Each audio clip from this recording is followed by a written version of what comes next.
Você pode não perceber isso, mas talvez esteja vivendo dentro de uma realidade que não é exatamente como você acredita. Existe algo acontecendo agora, enquanto você assiste, algo que sua mente pode estar ignorando. Não por falta de capacidade, mas por escolha inconsciente. Você vê o mundo, você escuta, você sente, mas será que você realmente percebe? Durante uma fala impactante, uma ideia começa a quebrar certezas. Não é sobre o que está fora, é sobre o filtro que existe dentro de você. Porque nem tudo que você vê, você aceita. E tudo que você rejeita, simplesmente desaparece da sua consciência. E talvez seja exatamente isso que está acontecendo com muitas verdades da sua vida. Elas estão ali, mas você não quer enxergar. E o mais inquietante é que isso pode estar te afastando de algo muito maior. E uma das coisas que lá eu me lembrei foi de um experimento que deu a indicação ao Prêmio Nobel de 1999 a Daniel Simmons. Daniel Simmons é uma pessoa que pesquisou uma fala, uma questão da psicologia chamada percepção. Percepção é uma área estudada, quando você estuda processos psicológicos básicos, você fala sobre a percepção. E qual seria a diferença? Ver é uma coisa, perceber é outra. Quando a gente fala da visão, nós estamos falando sobre processos neurológicos, processos biológicos. É a conversão de determinados estímulos luminosos em impulsos nervosos, o reconhecimento da cor, da forma. Mas percepção não é isso. Percepção é significado. É você dar significado ao que você vê.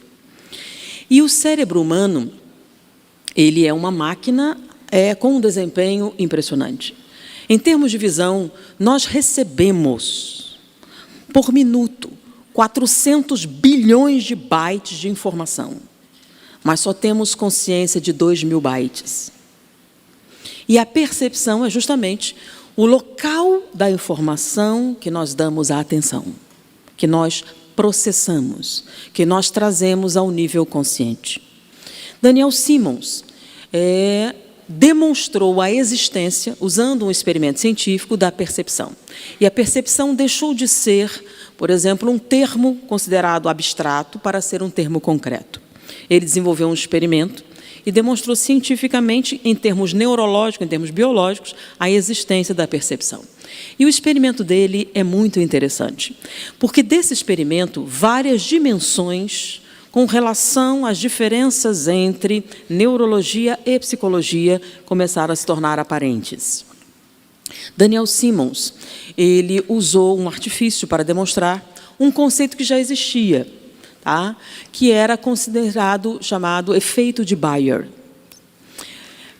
Por que era chamado efeito de Bayer? Porque esse personagem, Bayer, era um professor e ele fez um experimento com os alunos. Ele era um professor muito severo e com uma relação bastante arcaica com os alunos. Então, ele não interagia, era um professor assim das antigas. E ele fez o seguinte experimento. Ele dava aula num anfiteatro, semelhante a esse aqui, mais redondo. Ele tinha alguns assistentes, então ele não interagia direto. Você interagia com o assistente com ele. E ele iria dar uma aula, e muito importante, e ele entrou na aula, e os alunos entraram, foram se sentando.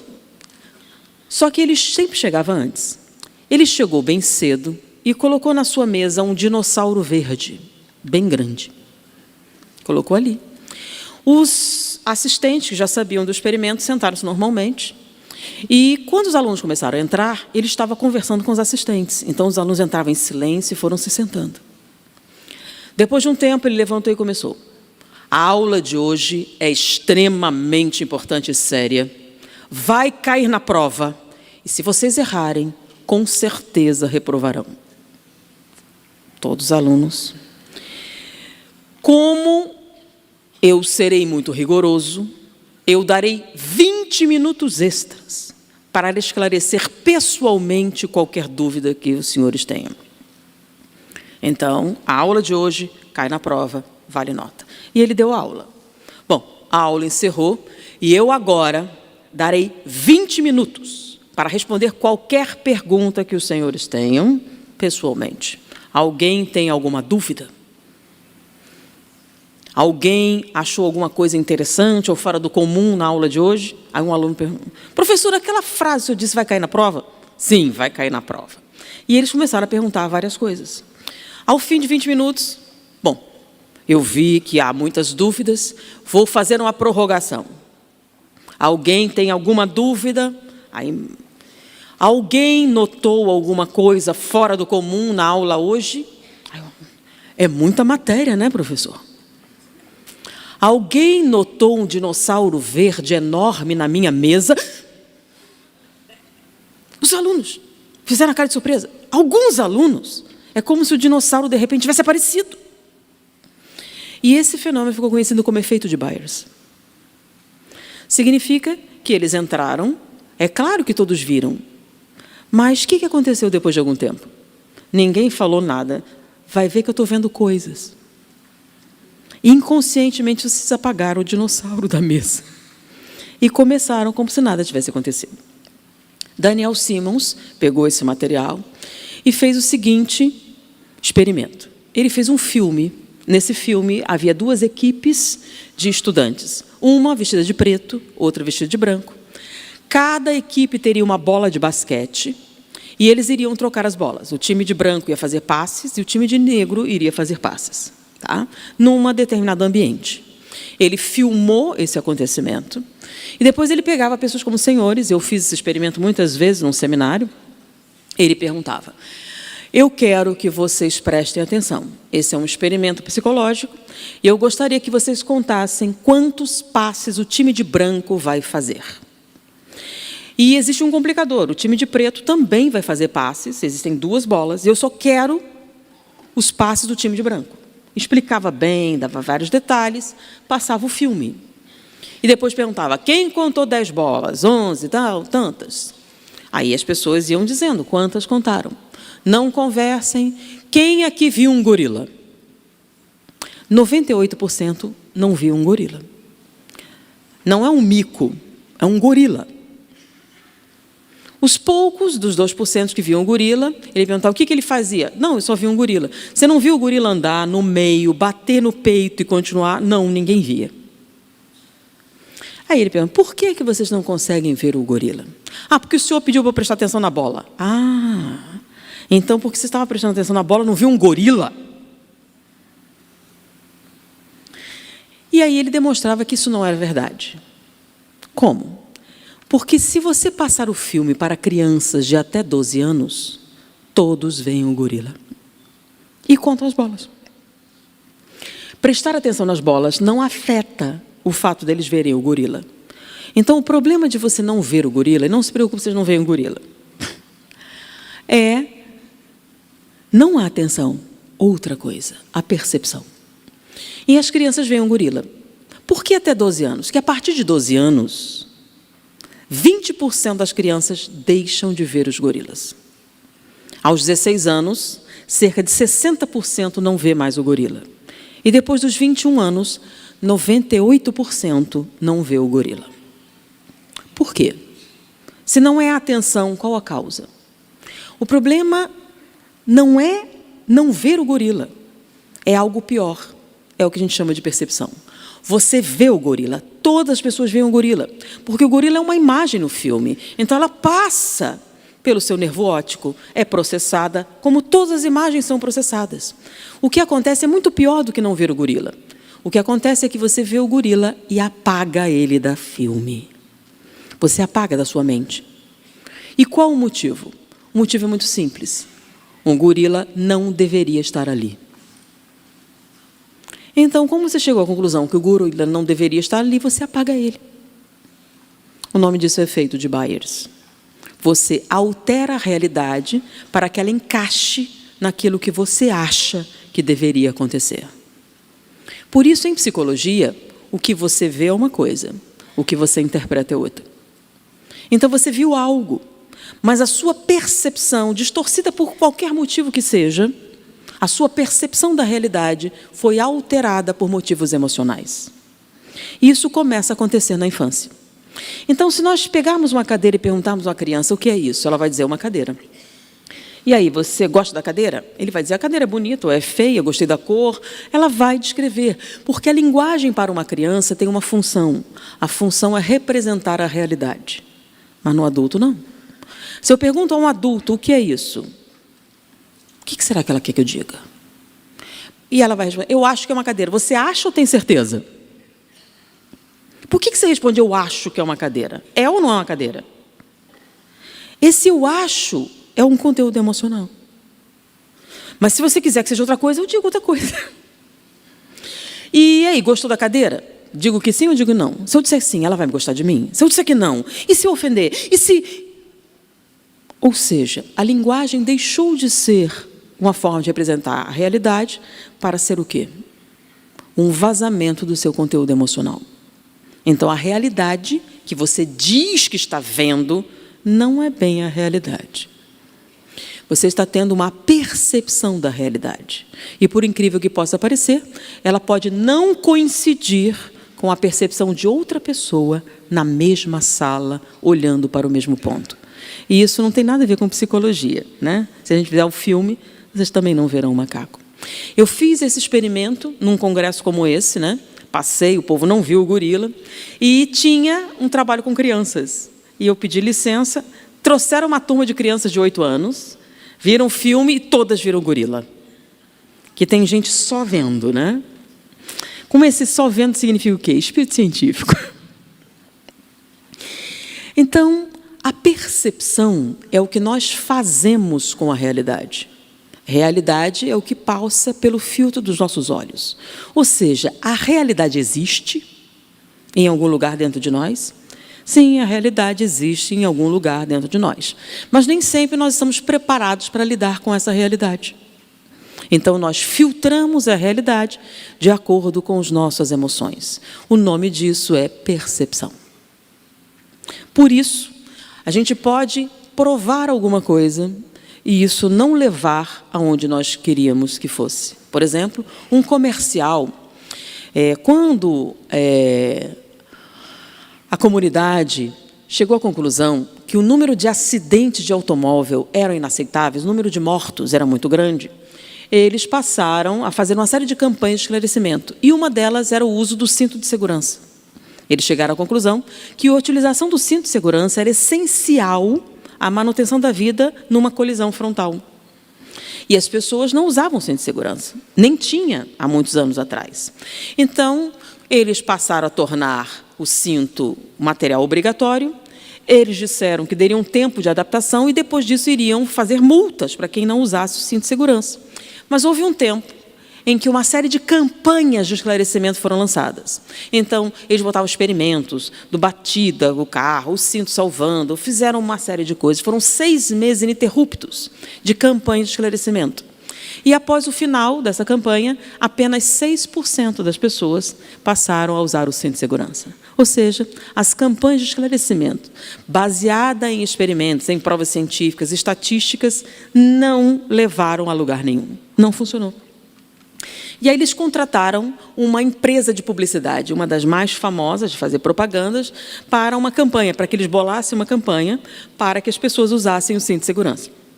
E eles fizeram um comercial, é um dos comerciais mais premiados de todos os tempos. Eles fizeram um comercial, e esse comercial todo acontecia numa sala de estar. Não tinha carro, não tinha estatística, não tinha colisão, não tinha nada. Era um pai, uma mãe e uma criança numa sala de estar no Natal. E o material que eles usaram foi purpurina, uma poltrona, algumas cadeiras. Fizeram um comercial com uma música de fundo. O comercial não tinha 2 minutos. Passaram o comercial no Super Bowl, que é uma das competições de esporte famosas. Colocaram ar nobre. Foi um dos comerciais mais premiados. 3 meses depois, houve um aumento de 62% na utilização do cinto de segurança. O que as campanhas de esclarecimento, o que as pesquisas, o que as estatísticas fizeram, não fizeram nada, um comercial de apelo emocional conseguiu o resultado. Por quê? Porque existem 2 palavras interessantes: convencer e persuadir. Convencer. As pessoas odeiam ser convencidas, sendo que a palavra em si é diferente do que as pessoas pensam. O que é convencer? É quando eu uso argumentos para fazer você mudar de ideia. Eu uso argumentos, eu uso uma série de elementos para fazer você mudar de ideia. Convenci você. Muitos acham que ser convencido é perder alguma coisa. Mas o significado de convencer é com e vencer. Vencer conjuntamente. Quando alguém muda de ideia, mediante argumentos e fatos, ninguém perdeu.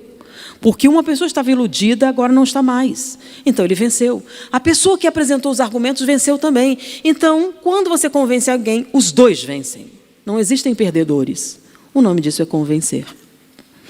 Persuadir é outra coisa. Persuasão é o nome de uma deusa.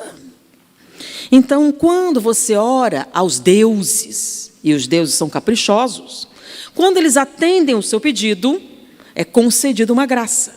Então, persuadir é apelar aos deuses para mudar a opinião de alguém. Então, persuadir. Então, eu mudei a sua opinião mediante minha beleza, mediante o tom de voz, mediante algum artifício que mexeu com o seu emocional. Eu usei o tom de voz adequado, eu usei a aparência adequada, o momento adequado, usei uma bomba de fumaça, fiz alguma coisa. E você, magicamente, concorda comigo. Por que magicamente? Porque persuasão é uma deusa, e é uma deusa caprichosa. Então, persuadir é apelar para as suas emoções. Apelar para coisas que muitas vezes você não tem consciência, para fazer você mudar de opinião. Eu concordo porque minha mãe concorda, ela é uma mulher muito decente. E se ela deixar de ser? Não, eu concordo porque a maioria concorda. A maioria concorda, a maioria. Então, a força da maioria. Sim, mas vocês sabiam que a maioria acreditava que a Terra era plana? Durante séculos. Que é pior, quando a peste negra matou 1/3 da população da Europa, e as pessoas perguntavam por que as pessoas morrem de peste, sabe qual era a resposta usual? Porque Deus assim o quis. Tem certeza que Deus quer que você morra de peste? Sério? E se todo mundo tivesse acreditado? Nós estaríamos morrendo de peste até hoje.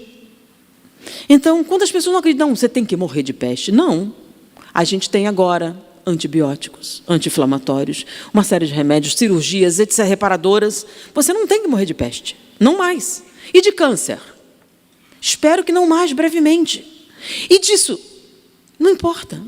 Se você acha que Deus assim o quer, você fica parado no tempo. E se não for? E se você tiver dúvidas? E aí você cria. Hoje em dia, o pessoal, a gente vai morrer de velhice. É que eu vi isso, velhice. Tem certeza? Você sabe que existe uma corrente científica hoje com a seguinte proposta, que o ser humano pode viver 200 anos. Mas não se preocupe, com carinha de 20. O último must da ciência é que nós podemos viver 200 anos com carinha de 20. Por que 200 anos? Porque é quanto o seu DNA tem de duração, né, de manter a integridade. E a carinha de 20 anos? Porque o envelhecimento não é uma certeza. Como assim? Baseado em quê? Baseado no seguinte fato. Tá?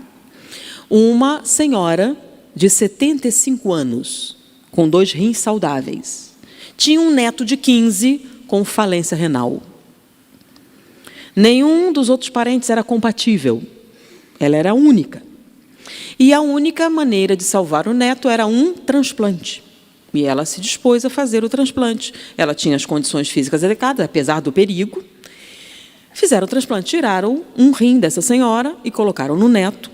O transplante foi um sucesso e 10 anos depois, o rapaz estava saudável. A pergunta que eu faço, que eu fiz para os jovens lá, quantos anos tem o rim da senhora? Ela tinha 75 quando fez o transplante. 10 anos depois, quantos anos tem o rim dela? Se o rim nasceu com ela, o rim tem 85 anos. E realmente o rim dela era um rim saudável de 85 anos.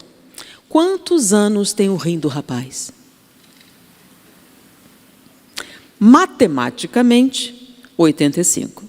Mas quando células renais foram retiradas, o rim do rapaz tinha 25 anos. Ele tinha um rim saudável de 25 anos. Como assim? O que aconteceu? Aconteceu que, quando botaram o rim nele, o rim rejuvenesceu. Quando você faz o transplante, as células se adaptam ao hospedeiro e o rim rejuvenesceu. Qual a diferença entre células de um idoso para um jovem? Em termos funcionais, nenhuma, porque se eu retirar a sua pele e cultivar. Quando essa coisa foi chamada a atenção, comunidade científica, um pesquisador fez o seguinte experimento. Ele retirou o coração de uma galinha, colocou numa solução nutriente em termos ideais. E quanto tempo vive uma galinha? O pessoal, cada vez que eu pergunto, né, porque eu nasci no Rio de Janeiro, na cidade, nunca vi uma galinha de perto, eu só vi quando tinha 11 anos. E o pior de tudo foi minha mãe, que passou a levar todo mundo em excursão sempre para o campo, porque a primeira vez que meu irmão menor viu uma galinha, e ali, mãe, uma quinor. A partir daí, ela periodicamente levava a gente para o campo para ver as galinhas. Então, em média, uma galinha vive 10 anos. Ele tirou o coração da galinha e ele bateu por 27 anos. Sem perdas. Ele parou de bater porque ele desligou o equipamento que ele queria pesquisar o coração. Ele ia ficar velho e o coração não. Ou seja, o envelhecimento é uma fatalidade. Deus assim o quer. Bom, segundo a ciência, Deus quer que você viva 200 anos com carinha de 20. Então, por que a gente fica velho? Porque quer. Porque ele diz que não são as células que envelhecem, é você que envelhece as células. Porque o que diferencia a célula do jovem do velho é a quantidade de radicais livres que você coloca. É a quantidade de toxinas. É a quantidade de lixo que você produz que causa o envelhecimento. Quanto menos lixo você produz, menos envelhece. É por isso que algumas pessoas ficam com aquela aparência, né? Durável. Então, o lixo mental envelhece você, não o contrário.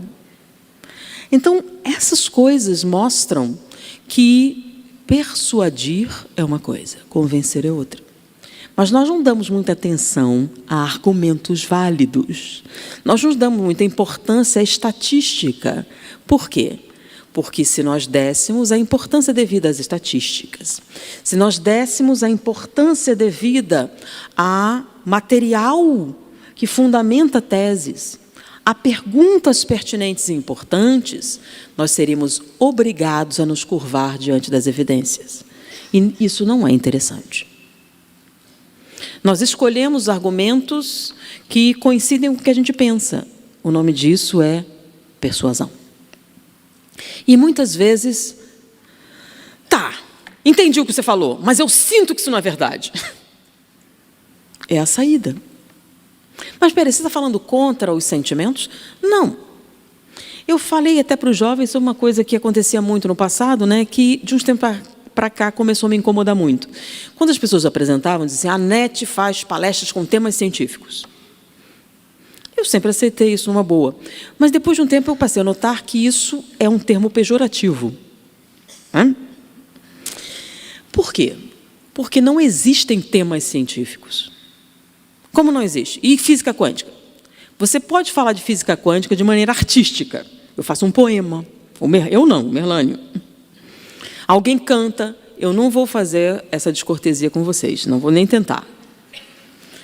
Alguém faz uma música, uma peça de teatro, e você fala sobre física quântica, sobre astronomia, sobre o que você quiser, de forma lúdica, de forma artística.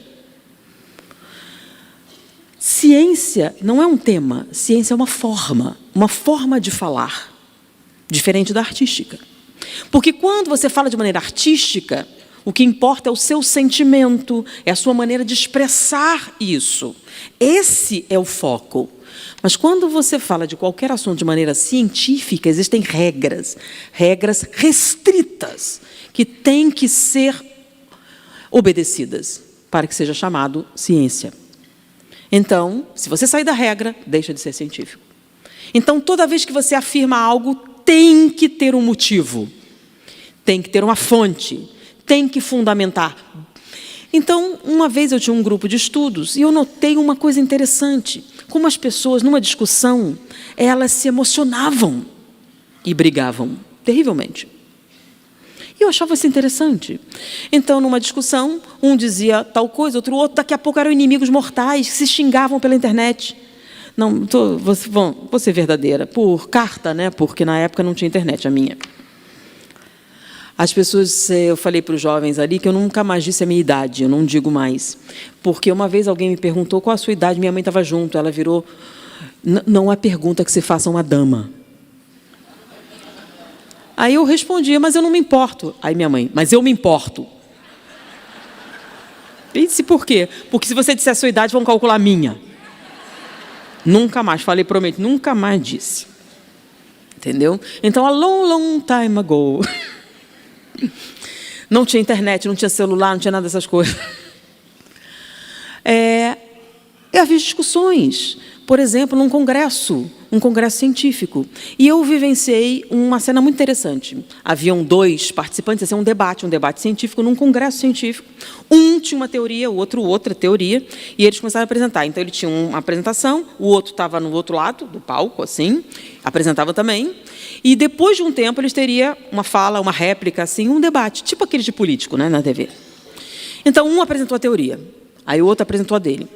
E aí ele questionou, a sua teoria é absurda por causa disso, disso, disso. Aí o outro respondeu. Lá pelas tantas, eles se emocionaram. E um virou, você é um idiota. Não, você é um imbecil. E continuou a discussão. Ficou quente a discussão. Quando terminou a discussão, aconteceu a coisa mais interessante. Nunca esqueci. Eles saíram, se cumprimentaram. Nossa, foi bom isso, né? Gostei, vamos trabalhar junto? Senti assim... Eles se abraçaram e resolveram fazer uma parceria para trabalhar junto. Eles estavam se xingando. Isso não é difícil de entender no meio científico. Sabe por quê? Não era pessoal. As pessoas se emocionam, isso faz parte. Aí você está defendendo, você fica animado, né? E usa expressões. Porém, eles não estavam discutindo pessoas, estavam discutindo ideias. E em meio científico, quanto mais se questiona a sua teoria e você consegue responder, mais ela cresce. Então, a polêmica é a base da ciência. Quanto mais uma teoria é questionada, quanto mais você tem que se esforçar para fundamentar o que você está dizendo, melhor para você. Então, quando você encontra alguém que te desafia, alguém que faz você questionar os seus parâmetros, isso é muito bom, porque sua teoria cresce. Então, quando você encontra alguém que faz você se esforçar cada vez mais para provar alguma coisa, essa pessoa é a melhor pessoa para trabalhar com você. Não é o que acontece em meios religiosos. Por quê? Porque a base não é um raciocínio. A base não é uma fundamentação, é fé. E se você abalar minha fé, meu inimigo. É o que a gente chama de fé cega. E se não for... Não fale, você é Satanás, a voz do inferno, que está tentando me tirar minha alma da pureza da fé. Então, a gente odeia qualquer um que crie algum tipo de nebulosidade nesse mar de luz que você acha que é sua vida. E é um mar de luz enquanto ninguém abre uma janela, né? Porque é uma lâmpada elétrica. Se alguém abrir a janela... Tudo aquilo que você achava que era luz deixa de ser. E você começa a ver as manchas na parede que você não tinha visto. Porque sua lâmpada era de 20 watts. Diante da luz do dia, uma série de coisas você não era capaz de ver. Então, quando alguém tem a fé sem fundamentação, tem um medo horrível de perguntas e questionamentos. Tem um medo, um pavor horroroso de que alguém questione alguns dos parâmetros da sua fé. Daí a violência e a brutalidade. E a maneira como a gente tem de excomungar pessoas que nos fazem perguntas incômodas. Só que tem um problema com relação ao espiritismo.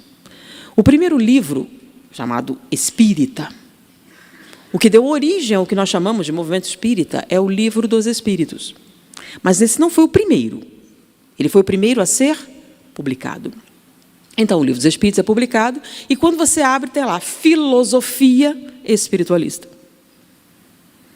Porque você abre, esse livro trata de quê? Livro dos Espíritos, não sei o que é. Filosofia espiritualista. Ah, já sei.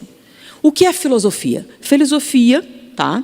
É uma área do conhecimento que a sua base é o questionamento sistemático da realidade. Então, quem sou eu? De onde eu vim? Para onde eu vou? Essas coisas. No popular. Então, você questiona sistematicamente essa realidade.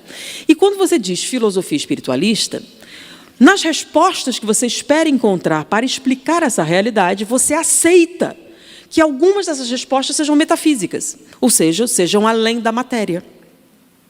O nome disso é filosofia espiritualista. Você vai questionar a realidade e você aceita que algumas dessas respostas não sejam ancoradas dentro de uma realidade materialista. Ou seja, você acha que existe alguma coisa a mais para explicar essa realidade. Então, você espera que o Livro dos Espíritos tenha essas respostas. E o primeiro capítulo começa com algo extremamente metafísico. Deus. Quem é Deus? E a resposta do Livro dos Espíritos, que muitas pessoas aceitam com naturalidade, né? A palavra Deus não é nova. O significado vem de muito tempo atrás. E ela tem uma origem grega, que significa ser sobrenatural. É isso que está no Livro dos Espíritos, ser sobrenatural? Não. Se nós pegarmos essa definição do Livro dos Espíritos e compararmos com o ser sobrenatural, não coincidem. Porque o que está ali não tem nada a ver com ser sobrenatural. Na verdade, a definição que está ali não tem nada a ver com Deus, como sempre se conheceu muito tempo atrás. Na verdade, ele coloca Deus e a resposta que ele dá é diferente. Porque o que está escrito ali não é Deus, é Logos. Como assim Logos? Logos é uma palavra grega. É uma palavra grega que vem da filosofia. O que é o Logos? Se a filosofia é um questionamento constante da realidade, tá? A filosofia trabalha com o quê? Aí eu vou dizer uma coisa terrível para vocês. A filosofia, e a ciência também não, nenhum dos dois trabalha com a verdade. A base da filosofia não é a verdade. Como assim não é verdade? Então trabalha com o quê? Com a mentira? Também não. Como assim, então? Para a gente resolver essa questão, a gente tem que explicar o que é verdade. Por exemplo, a verdade muda? Não. Porque se ela mudar, é porque era mentira. Então, a verdade é imutável. Outra coisa, a realidade é absoluta. Por quê? Porque não existe meia-verdade, gente. Meia-verdade é uma mentira inteira. Então, a verdade é absoluta, a verdade é imutável, a verdade é perfeita, porque se ela for imperfeita, é mentira. Então, a verdade é perfeita, imutável, absoluta, tudo o que nós não somos. Nós somos perfeitos? Não. Nós somos imutáveis? Não. Nós somos absolutos? Não. Logo, não somos capazes de ver a verdade, nem que ela caia sobre nós. Então, a filosofia, sabendo disso, não trabalha com a verdade. Trabalha com o quê, então? Trabalha com a busca. A busca da verdade, que tem um nome chamado conhecimento. Então, filosofia e ciência não trabalham com verdade, trabalha com conhecimento. E quando a pessoa fala a verdade absoluta, é uma redundância, que toda verdade é absoluta. Não existe verdade relativa. O conhecimento é relativo, a verdade não. E o que é conhecimento? Conhecimento tem a ver, lembra, descoberta, descobrir. Tem a ver exatamente com isso. O que é descobrir? Você tem uma coisa coberta. Quando você levanta uma coberta, o que você está fazendo? Descobrindo. Então, o conhecimento é a parte da verdade que você é capaz de ver agora. Ou seja, a parte que você descobriu. E a gente consegue descobrir tudo? Não. Por quê? Para a gente descobrir tudo, a gente tem que ser perfeito. E quando isso vai acontecer? Nunca. Então, o questionamento da filosofia não tem fim. Então, a verdade não muda, mas o conhecimento muda. A verdade não cresce, mas o conhecimento cresce. E isso é um fato. Não entenderam? Então, vamos pegar não uma metáfora, né? Vamos uma representação.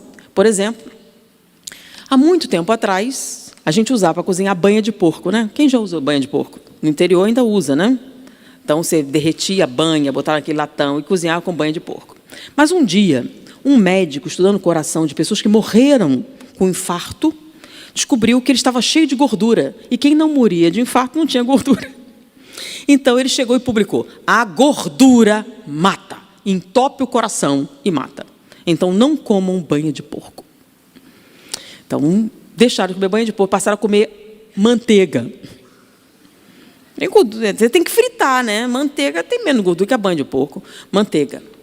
Aí, um pesquisador, estudando aquela gordura do coração, descobriu que a gordura era colesterol. E a manteiga é cheia de colesterol. Não é a gordura, é o colesterol. Não coma manteiga. O povo não come manteiga. Passou a usar margarina. E alguém, estudando mais profundamente, descobriu que havia 2 tipos de colesterol. Colesterol bom e colesterol ruim. Se você não comer colesterol nenhum, o seu corpo produz colesterol ruim que entope o coração. Então, o bom mesmo é banha de porco.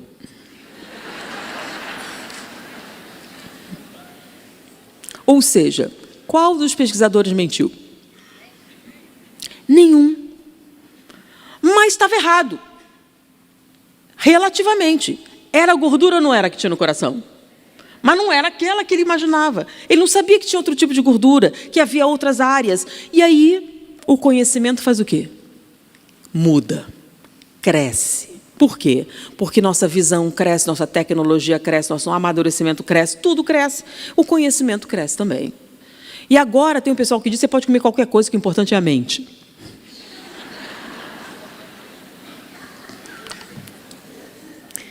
Então, com isso, qual é a proposta do Espiritismo? Se ele é uma filosofia espiritualista. E o pior é que não é só uma filosofia espiritualista, porque o primeiro livro publicado foi o Livro dos Espíritos, mas o primeiro feito não foi esse. O primeiro foi o Livro dos Médiuns, que está escrito lá, Espiritismo Experimental. Por isso diz que o Espiritismo é uma filosofia de bases científicas. Porque esta filosofia que foi apresentada é fruto de experimentos vividos por Kardec, com relação aos espíritos, às mesas girantes, aos contatos, a metodologia que ele desenvolveu para o Livro dos Espíritos. Que quando a gente pergunta qual médium, não está escrito o nome do médium. Por que não? Porque não foi um. Como assim não foi um? Ele fazia pergunta para médios diferentes, evocava o espírito, fazia pergunta ao espírito e pedia resposta pelos médiuns. Se a resposta não fosse igual, ele não considerava. Não é o mesmo espírito? Então a resposta tem que ser idêntica, por médiuns diferentes. E quando a pergunta era polêmica, ele pegava mais médiuns, 10, em outros países, e esperava a resposta chegar. Eram coincidentes? Aí sim, é um espírito mesmo que respondeu. Então, é uma filosofia de bases científicas. Se é uma filosofia, e ela tem base científica, tem uma meta. Tem metodologia, tem critérios, tem uma forma de se fazer. Então, eu ouço muito. Eu ouvi falar que meu cunhado disse que um amigo ouviu do Chico Xavier tal coisa. E passa a ser verdade. O nome disso é folclore.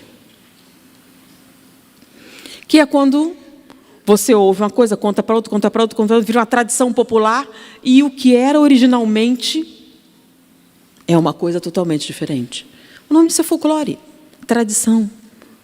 Ah, mas sempre foi assim. E daí? Não faz com que seja certo. Na verdade, isso é uma falácia. Apelo à maioria, apelo à antiguidade, apelo à autoridade, apelo a um monte de coisa. Isso não muda nada. Se existe um jeito científico de fazer as coisas, sim, existe. Então, você pode falar de qualquer tema de maneira científica. Como assim?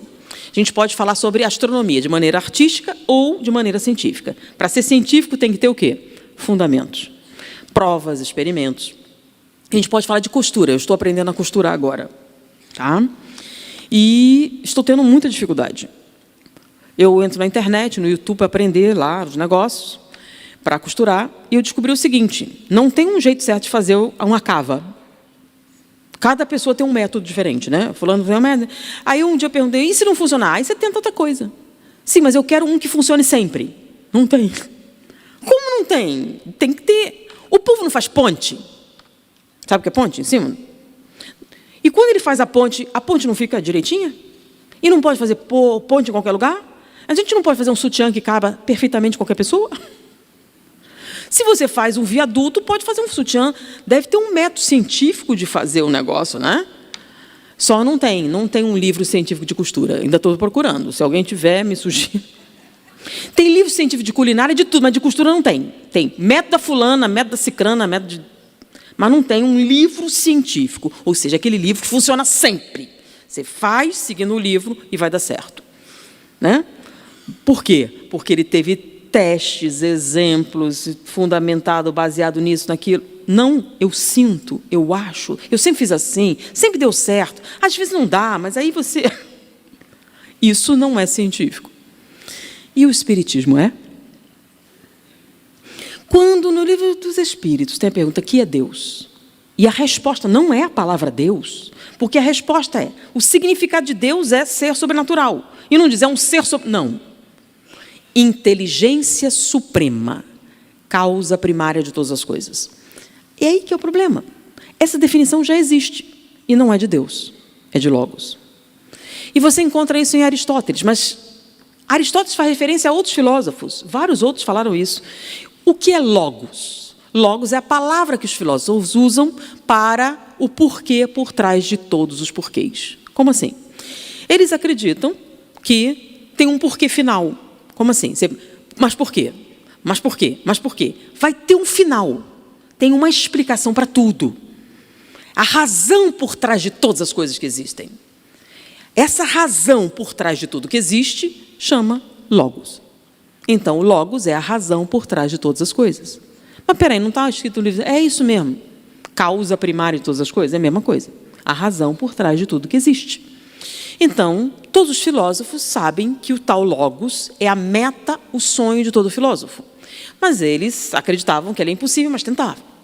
Todo filósofo tem que buscar o Logos. E Aristóteles dizia que havia uma discussão se o Logos era ou não intencional. Como assim? Se as coisas aconteceram por uma razão, não, o que é por uma razão? Uma intenção por trás. Ou foi aleatório? O que é uma coisa aleatória? Joguei a moeda e aleatoriamente ela caiu. Sorte, azar, etc. Ou intencional. Eu fiz por causa disso. Aristóteles achava que o Logos era intencional. Tanto que ele tinha uma forma poética de escrever o início de tudo. Ele dizia, da intenção criativa do Logos surgiu o movimento. E com o movimento todas as coisas começaram a acontecer. Começaram a existir. Eles tinham aqueles pensamentos, céu, ar, etc. Então, ele achava, quando você fala intenção criativa, significa de propósito. Significa inteligência. Definição espírita. Razão, né? Causa primária de todas as coisas. Razão por trás de tudo. E razão inteligente. Peraí. Intencional. Inteligência suprema. O que é inteligência suprema? Não há nenhuma maior do que essa. Suprema. Não existe maior. Ou seja, ele diz que a razão por trás de todas as coisas é intencional. Isso tem um significado, um forte significado. Por isso, ele é o começo do Livro dos Espíritos. Porque, a partir desse princípio, todo o resto se manifesta. E se você não entender o que significa isso, todo o resto fica meio bambo. Por quê? Porque é a razão que sustenta o raciocínio espírita. Do quê? Da realidade, lembra? De onde eu vim, para onde eu vou, o que eu estou fazendo aqui. Como muitas pessoas, quando leem isso, eu já acredito em Deus, então pula, vamos para a coisa importante, vamos para as leis morais, que importa mais, né? Então, quando a gente questiona com relação a Deus, a divindade, as pessoas ficam confusas. Quando a gente pergunta, Deus existe? Existe ou não existe? Tem certeza? Absoluto? Beleza. Vocês têm certeza absoluta. Vou fazer um questionamento, que nem é meu. Chama-se Paradoxo de Epicuro. Pelo nome já vem um grego antigo. Então, ele faz um questionamento, né? Deus existe? Sim. É onipotente? Pode tudo? Sim. Ele é onisciente? Sim, porque para ser onipotente tem que ser onisciente, né? Para você poder tudo, tem que saber tudo. E para você saber de tudo, tem que estar em toda parte. Onipresente. Então, eles são uma coisa só. Não são intercambiáveis, né? Então, onipotente, onisciente, onipresente. Oni tudo, né? Os atributos da divindade têm até mais, soberanamente justo e bom. Mas esses 3 principais são importantes. Se você acredita em Deus, acredita nessas coisas? Sério, vocês concordam? Onipotente, onipresente, onisciente? Bom, Epicuro faz uma outra pergunta. O mal existe? Existe ou não existe? Existe? Bom, aí vem, se o mal existe, então Deus não existe. Como assim? Você não disse que Deus é bom? Disse ou não disse? Deus é bom? Você não disse que Deus está em toda parte? Disse ou não disse? Onde é que Deus não está? É justamente aí que está o mal, porque se Deus é bom e está em toda parte, então o mal não existe. Se você diz que o mal existe, está dizendo que nesse lugar Deus não está. Logo, se Deus não está nesse lugar, não é onipresente. Se ele não é onipresente, não é onisciente. Se não é onisciente, não é onipotente, logo não existe, vocês inventaram. Mas peraí, o nome disso é lógica. Não, mas não, isso aí é a ausência do bem, certo? Significa que o bem está ausente. Deus está ausente, Deus não está lá, Deus não existe. E aí? E agora? Digamos que o mal exista, e Deus também existe, então ele é sádico, porque ele podia acabar com o mal e não faz isso. Sim, mas a questão é, ele é onipresente? Está em toda parte? Então, o mal existe? Entenderam? Chama-se paradoxo. O que é um paradoxo? Se você disser que o mal existe, você está dizendo que Deus não existe. Se você disser que Deus existe, está dizendo que o mal não existe. E aí, se você disser que o mal não existe, vai perguntar, então o que é isso aí que chamar de mal? Pois é, Allan Kardec fez a pergunta. Por isso que ele é legal. Allan Kardec questionou. Então, o que é isso que chamar de mal? E os espíritos responderam. Os espíritos responderam. Por isso eu continuo espírita, senão já era outra coisa. O que eu estou falando, né? Se eu continuo espírita, que deve ter uma resposta. Porque outras religiões deram respostas. Algumas disseram, não é o diabo. Onde Deus não está, o diabo está. Então, tem 2. Tem Deus e o antideus. Então, todo o mal é culpa do demônio. Então, o demônio é mais forte que Deus, porque Deus não consegue vencer o demônio. Entenderam o problema? É um problema filosófico. Porque existe um paradoxo aí. Mas você vê, eu estou vendo uma desgraça. Olha o nome, desgraça, fora da graça de Deus. Ou seja, Deus não concorda com isso. Espera aí, mas Deus não é tudo? Por que ele não faz alguma coisa? Então, existe o mal? Então, a resposta que os espíritos deram não foi a ausência do bem, como algumas pessoas gostam de falar. Porque se o bem estiver ausente, Deus não está lá. Então, tem um vácuo de Deus. Então, ele não sabe o que está acontecendo. Resposta espírita. O que vos parece um mal, nada mais é que a ignorância do bem. Só que a interpretação é que é a gente ignorante, por isso tem mal. Não. É você que é o ignorante que não está vendo que aquilo não é mal. Espera aí, não estou entendendo. Espera aí, está dando problema. Vamos lentamente. O bom da metáfora é que você pode pegar um negócio bem difícil e transformar numa coisa simples. Alguns de vocês conhecem como parábola. Vamos imaginar uma criancinha de 2 anos que escapou lá da creche, veio correndo, tropeçou e deu uma cabeçada na sua canela. Cabeçada na canela dói? Muito ou pouco? Muito. Devemos castigá-la pela sua incompetência? É um discípulo de Satã que deve ser castigado? Sim ou não? Não? Não devemos castigá-la? Doeu ou não doeu? Muito ou pouco? Não devemos castigá-lo? Não é um mal? Não é um discípulo de Satanás?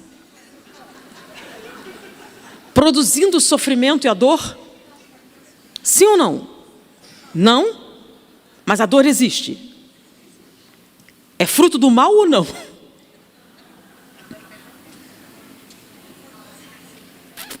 Não? Devemos castigá-la pela sua incompetência? Por quê? A incompetência não deve ser castigada? A incompetência deve ser castigada, mas não é uma questão de incompetência. É uma questão de ignorância.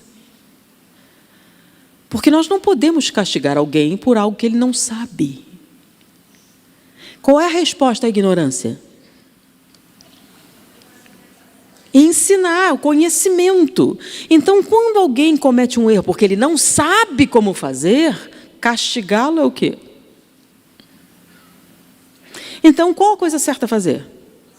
Ensinar. E quando você aprende, não faz mais. Não é assim? Então, a criança tropeça e cai porque ela ainda não sabe andar. Mas você sabe que ela vai aprender, não sabe? Quando ela aprender e caiu porque estava no lugar errado, aí você pode castigá-la. Mas uma criança de 2 anos não sabe andar. Então, você não pode castigá-la por algo que não é sua responsabilidade, certo? Certo? Muito bem, concordo com vocês. Então, você nem ficou ofendido, né? Doeu, você sentiu a dor, não sentiu? Mas você não acha que é fruto de Satã, acha? Que é o mal na terra? Não. Você não fica ofendido, você nem pensa sobre isso. Mas vamos imaginar um espírito muito superior, olhando para você, fazer muita besteira. Ele chega e diz: discípulo de Satã, representação no mal da terra que deve ser castigado. É isso que ele diz? Não. O que ele diz? Tadinho, tão criança, mas vai crescer. Então ele olha para você e não vê um mal. Por isso que aquele espírito muito superior que você já conhece chegou: perdoa, Pai. Eles não sabem o que fazem. Eles não são o mal na terra. Não são discípulos de Satã. Não são a ruindade na sua maior expressão. São só infantis. Mas vão crescer. E vão parar de fazer isso. É normal. Então, a forma com que você vê a criança é a forma que o espírito superior vê você. Então, você olha... Agora, olha o problema. Em vez da sua canela, ele tropeçou no coleguinha e bateu no coleguinha. Aí o coleguinha virou e deu um soco nela. Aí você chega: não pode bater no coleguinha. Sabe o que ela responde? Ele começou, ele me bateu primeiro. Mas não pode, foi sem querer. E daí? Doeu muito. Mas não pode bater no coleguinha. Por que não, se ele bateu primeiro? Mas foi sem querer. Mas ele começou. Se bater no coleguinha, vai ficar de castigo. Você é muito injusta, muito malvada. Ele começou tudo. Vamos, gente, né, na mesa mediúnica. Não pode obsidiar o coleguinha. Mas ele começou tudo. Mas ele não sabia o que estava fazendo. Mas ele começou. Mas não pode bater no coleguinha. Mas ele me matou. E você morreu? Mas ele começou tudo. Ele é um discípulo de Satã? Ele é um mal na terra? Não. O que vos parece um mal, nada mais é que ignorância da sua parte.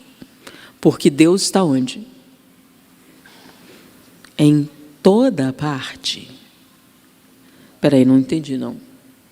Vamos mais lentamente. Alguém te matou e você morreu? Não.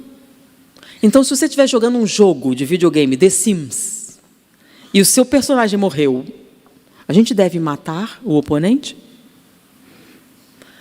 Se for criança, vai dizer: game over, quer tentar de novo? É mais ou menos assim que acontece. Então, o que você acha que existe? Espera aí, mas a dor existe, tem certeza? Não, mas ele existe. Tem certeza absoluta? Que eu boto você em transe hipnótico e sua dor some. Então, ela existe ou não existe? O que você crê ser real é ou não é? Tem certeza que você não viu o gorila? Tem certeza que o que você acha real é real? Ou você não está vendo uma realidade que é fruto da sua percepção deficiente e infantil da realidade? Porque a gente olha, eu pergunto em algumas plateias, né? E eu pergunto: a violência aumentou? O racismo aumentou? Parece que tudo piorou na Terra, né?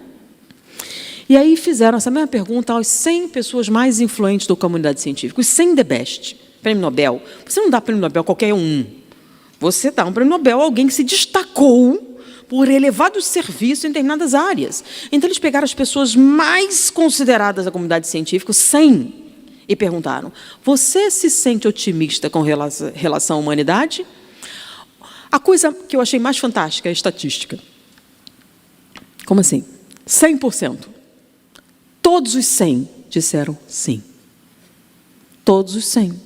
Todas as 100 pessoas mais influentes da comunidade científica no planeta disseram que se sentem otimistas com relação à humanidade. Não é o cara da esquina, não o repórter da revista Veja. São as 100 pessoas mais influentes do planeta. Disseram que nós estamos crescendo, que nós estamos melhorando, que nunca se cresceu tanto, que nunca se amou tanto. Como assim, amou? Sim, uma antropóloga de nunca se amou tanto. Que história é essa de nunca se amou tanto? Não sei se vocês sabem, mas há um tempo atrás todos os casamentos eram arranjados, sabe? Você não tinha escolha.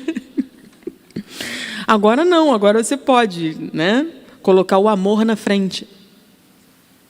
Ah, mas o casamento é uma instituição falida. Me fizeram essa pergunta numa entrevista, né? O casamento, o que você acha do casamento instituição falida? Querida, você não pode dizer que é falida, que tem muito pouco tempo de existência para você afirmar isso. Como assim? O povo se casa... Não, peraí, você está confundindo. Vamos definir a coisa do casamento, né? Casamento não é um contrato entre duas partes. Então, você tem uma pessoa que faz um contrato com outra pessoa, né? E esse contrato tem algumas prerrogativas, né? Fidelidade, lealdade, não tem isso? Então, os dois concordam, correto? O nome disso é contrato. Okay. Você está em 1712, você vai até um porto e acabou de chegar um navio negreiro. E você compra 3 escravas para o seu uso. Leva lá para a sua fazenda, bota 2 na lavoura, bota 1 em casa para trabalhar. E você usa uma como escrava sexual. Você tem um papel, um recibo de compra e venda, que diz que você pagou uma quantia por esta mulher. Ela lhe pertence. Você tem um papel. Essa escrava se apaixona por outro na lavoura e resolvem fugir, eles fogem. E você, que é o dono, vai atrás para pegar sua mercadoria de volta. Em 1712, você está certo ou errado? Legalmente, você tem um papel, você tem uma prova de que a escrava é sua. Você ajudou. Aí ele pede: eu quero minha escrava de volta. Legalmente, qual a sua obrigação? Devolver a propriedade? Você devolveria? Não, né? Ah, porque é uma lei justa. Concordo com você, também não devolvia, não. Eu acho muito injusto. Eu acho que, apesar de legalmente aceito, é errado, é moralmente inválido, etc. Concordo tudo com você, concordo. Agora, vamos a outra situação. Nós estamos em 1320, numa região tipo Holanda, né? E aí você tem um cara que tem um castelo lá, que tem que defender contra um monte de ataques. E ele tem um vizinho que está próximo, e ele fica pensando, né, eu dou tanto trabalho de defender, se eu juntar com ele aqui, a gente podia, com mais soldado, mais dinheiro, vai ser mais fácil defender, não? Aí ele chega para o vizinho e propõe: vem cá, vamos juntar as propriedades? Vamos dar um... Bora. Eu tenho uma filha, ela tem 14 anos, está na idade de casar, você casa com ela, a gente formaliza tudo. Beleza, concordo. O vizinho tem 50 e poucos anos, idade boa, casa com a filha de 14, e eles vão lá na igreja, o padre sanciona o casamento, ele tem uma certidão de casamento. Não é não? Vem cá, alguém perguntou para ela se ela concordava? Aliás, ela poderia discordar? Não. Aí eles estão casados, sacralizados pela igreja. E aí ela se apaixona pelo capitão da guarda e foge. E você diz: adúltera! Ela cometeu um crime. Cometeu o crime do adultério. Ela traiu o marido. Sério? Jura que foi isso que aconteceu? Eu acho que não. Por quê? Porque, olha só, para ter casamento, não tem que ter um acordo mútuo? Você não tem que ter ambas as partes concordando? Se uma das partes não concordou, então não é casamento, é um recibo de compra e venda. Então, vocês acham que é justo obrigar alguém nessas circunstâncias? E eu acho muitas pessoas dizendo que ela cometeu um pecado e esse karma está vindo para outra encarnação.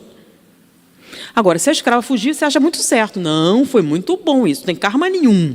Agora, se for a esposa de um casamento escravo como esse, então ela cometeu um crime? Isso não é meio hipócrita? Você acha que no Afeganistão a pessoa concorda com o casamento?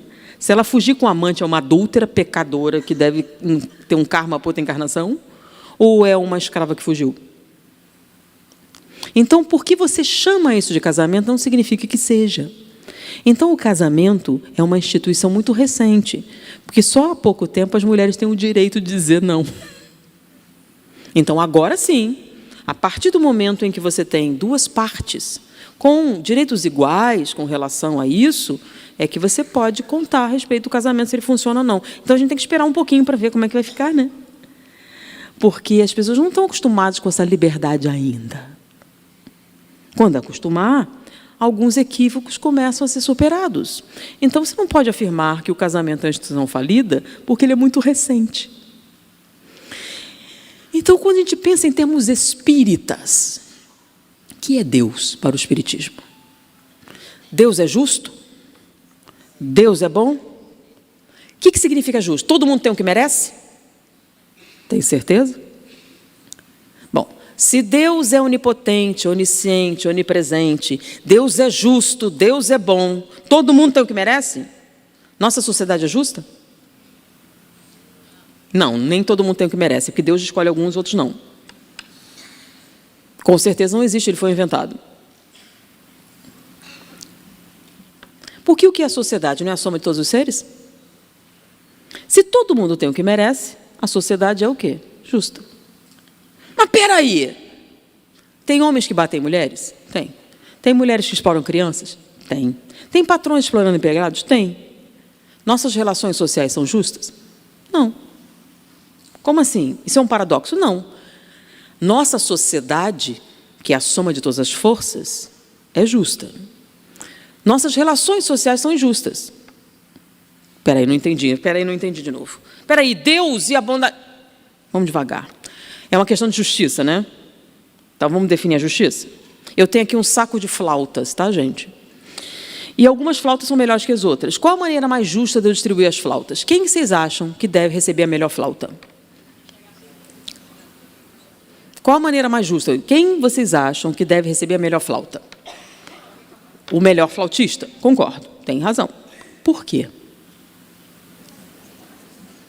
Concordo com vocês. E quem propôs isso foi Aristóteles. Concordo com você. O melhor flautista merece receber a melhor flauta. Por quê? Uma questão de justiça.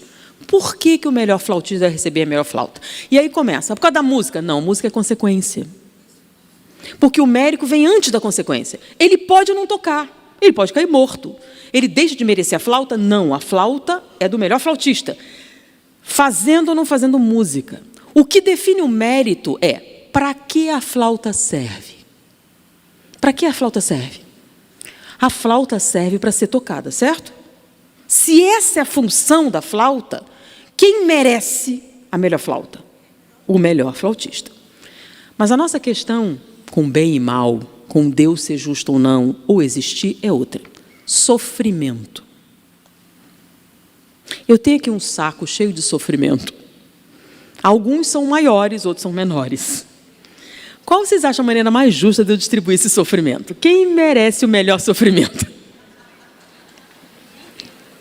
Aí é que está. Para você definir isso, você tem que saber o quê? Para que o sofrimento serve? Para que serve o sofrimento? Eu vou explicar, né? As pessoas mudam, isso é um fato, não é filosofia. As pessoas mudam em duas circunstâncias. Quando aprende ou quando cansa de sofrer. Qual você escolhe? Então, para que serve o sofrimento? Para ensinar. Então, eu não quero sofrer. O que você precisa fazer? Aprende que ele não tem mais função e deixa de existir.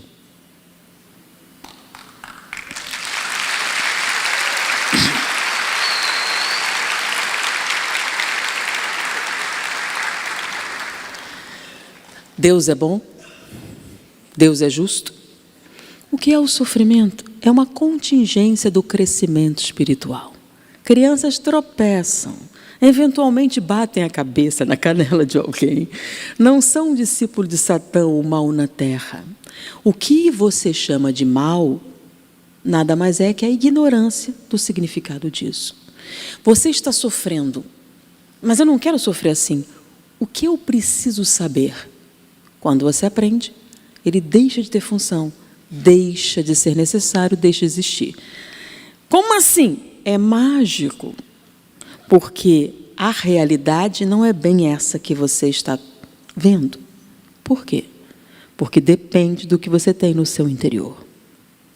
Para quem tem os olhos obscurecidos, tudo é negro. Para quem tem os olhos claros, tudo é claro. Tudo depende do seu ponto de vista. Vocês viram o gorila? Tem certeza que não tem outros na sua vida? Tem certeza que não tem um do seu lado? Tem certeza que aquele mal que você vê na sua infância é tão grande quanto uma casa? Ou é pequeno conforme seus sentimentos? Carl Rogers diz que o que causa o sofrimento não é o que aconteceu com você. Você foi estuprada na infância. Quantas outras mulheres foram? Todas se suicidaram? Não. Então não é o estupro que causa o suicídio. O que causa é como você se sente com relação a isso. Então não é o que aconteceu na sua vida, e sim como você se sente com relação a isso. Então, se você muda como você se sente, a realidade muda. Então, o que para um é sofrimento, para outro é estímulo. Então, quando alguém diz não, é um estímulo para tentar de novo. Então, veja bem, com relação à frustração, que faz parte da vida, alguns reagem com agressão deslocada, uma série de formas. Tem gente que transforma a frustração em estímulo, em criatividade, em metas diferentes. Quanto mais difícil, mais gostoso. Não vão me derrubar, eu vou conseguir, eu vou vencer, eu vou crescer. Ou seja, felicidade não é um lugar que você chega, é um jeito de viajar. Que é Deus? Deus é a inteligência suprema, causa primária de todas as coisas. Ou seja, todas as coisas acontecem por uma razão. Quando a gente entende, quando a gente aceita, a gente começa a aceitar a beleza que existe ao nosso redor.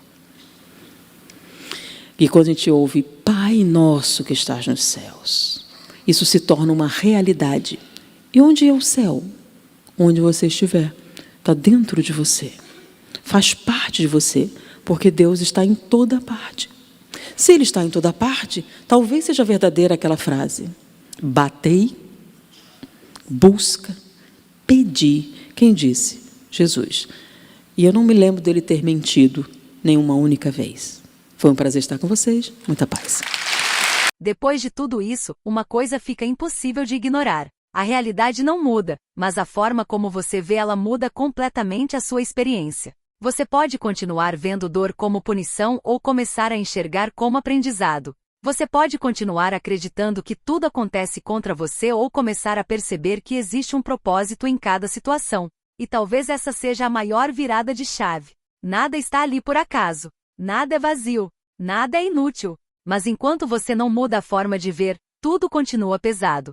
E agora a pergunta que fica não é sobre o mundo, é sobre você. O que você está deixando de enxergar? Por que não quer mudar?